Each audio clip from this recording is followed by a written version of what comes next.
మంచి రెసిపీస్ కోసం cherry chef ఛానల్ని సబ్స్క్రైబ్ చేసుకోండి. ఇప్పుడు మనం రెడీ చేసుకునే కర్రీ బేస్ని చాలా రకాల రెసిపీస్లో వాడుకోవచ్చు.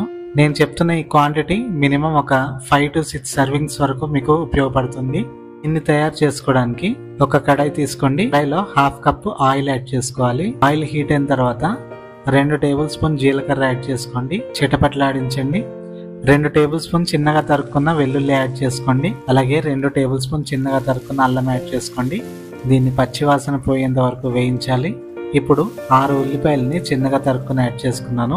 అలాగే 3 నుంచి 4 పచ్చిమిరపకాయలని చిన్నగా తరుక్కుని యాడ్ చేసుకున్నాను. మీరు బాగా స్పైసీగా ఇష్టపడేవారైతే దీని క్వాంటిటీని ఇంక్రీజ్ చేసుకోవచ్చు. ఇప్పుడు దీన్ని బాగా మిక్స్ చేస్తూ ఉల్లిపాయ గోల్డెన్ బ్రౌన్ కలర్లో అయ్యే వరకు వేయించాలి. మన గోల్ ఏంటంటే ఉల్లిపాయ క్యారమలైజ్ అయ్యి దాని ఫ్లేవర్ మొత్తం రిలీజ్ చేయాలి. వీడియోలో చూపించిన విధంగా ఉల్లిపాయ గోల్డెన్ బ్రౌన్ కలర్ అయినప్పుడు స్పైసెస్ యాడ్ చేసుకోవాలి. 2 టేబుల్ స్పూన్ పసుపు యాడ్ చేసుకుంటున్నాను. అలాగే 2 టేబుల్ స్పూన్ ధనియా పొడి యాడ్ చేసుకుంటున్నాను. వీటిని ఒక 2-3 నిమిషాలు బాగా మిక్స్ చేసుకోండి.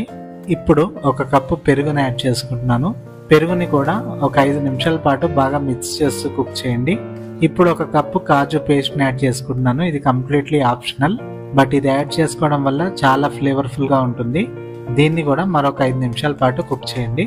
ఒక 2 టేబుల్ స్పూన్ గరం మసాలా కూడా యాడ్ చేసుకుని బాగా కలుపుకోండి. అంతే, మన కర్రీ బేస్ రెడీ అయిపోయింది. ఇది చల్లారిన తర్వాత స్టోరేజ్ కంటైనర్లోకి దీన్ని ట్రాన్స్ఫర్ చేసుకుని మీరు ఫ్రిడ్జ్ లో అయితే 1 వీక్ వరకు స్టోర్ చేసుకోవచ్చు. డీప్ ఫ్రీజర్ లో అయితే 3 months వరకు కూడా స్టోర్ చేసుకోవచ్చు.